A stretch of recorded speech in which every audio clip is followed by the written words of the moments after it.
Hello everyone. We'll continue with the chapter A Shot in the Dark. We have seen the characters of this chapter: Philip Sletherby, Mrs. Solpen Jago, Bertie, and Claude People, who's the lawyer. We also have seen in the chapter that when Philip Sletherby was traveling, he met Bertie, and Bertie lost his wallet, and so he needed some money, some help. And luck by chance, he meets Philip Sletherby, who was an acquaintance of Bertie's mother, Mrs. Solpen Jago, and so he does not get hesitated while asking for help from Philip Sletherby.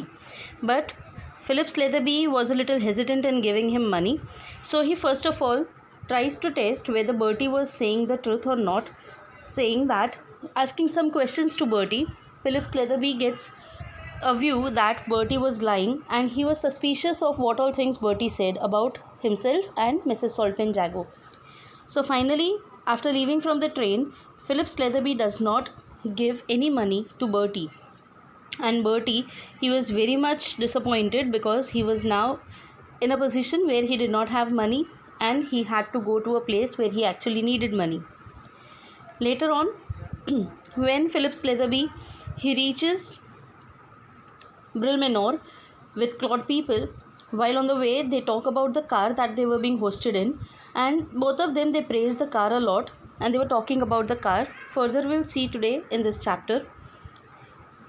In the last part, that is page number 17, we have completed, and even page number 18, first paragraph is already done.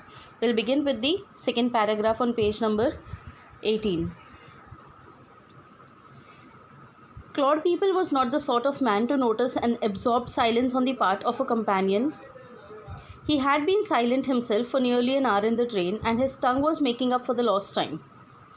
Here, Claude People's a bit of character trait is given, that he was not a kind of person who could be quiet for long, and so he was talking a lot now when he got a chance to speak. Political gossip, personal anecdote, and general observation flowed from him in an uninterrupted stream as the car sped along the country roads.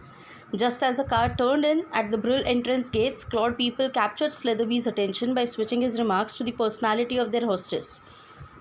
Finally, when they reached Brill Menor, while on the way they were talking about politics and all such things, right now when they reached Brill Menor, they were totally captured by the personality of their hostess. Your hostess was the one who invited these people, that is Mrs. Solpen Jago.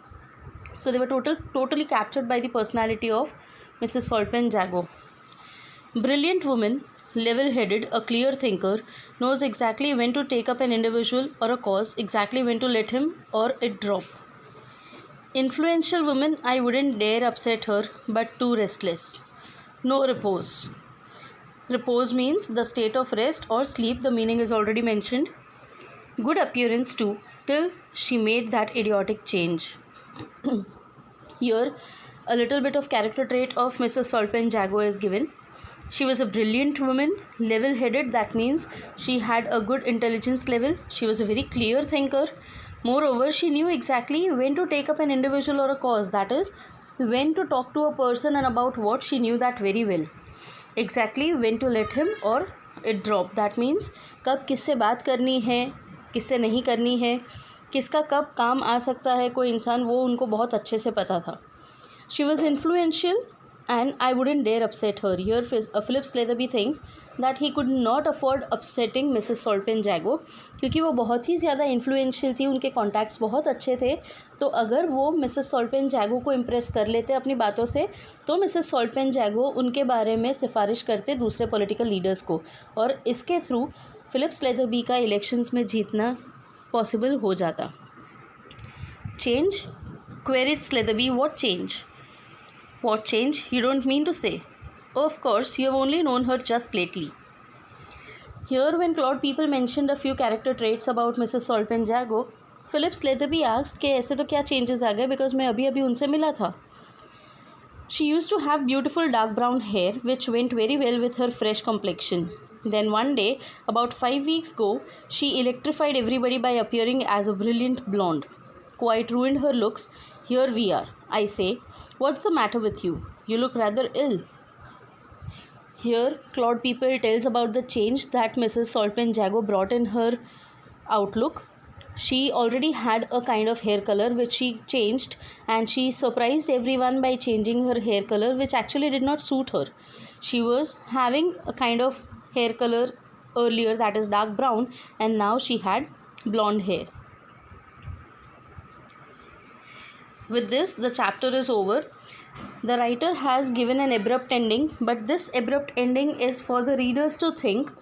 Here, the readers need to understand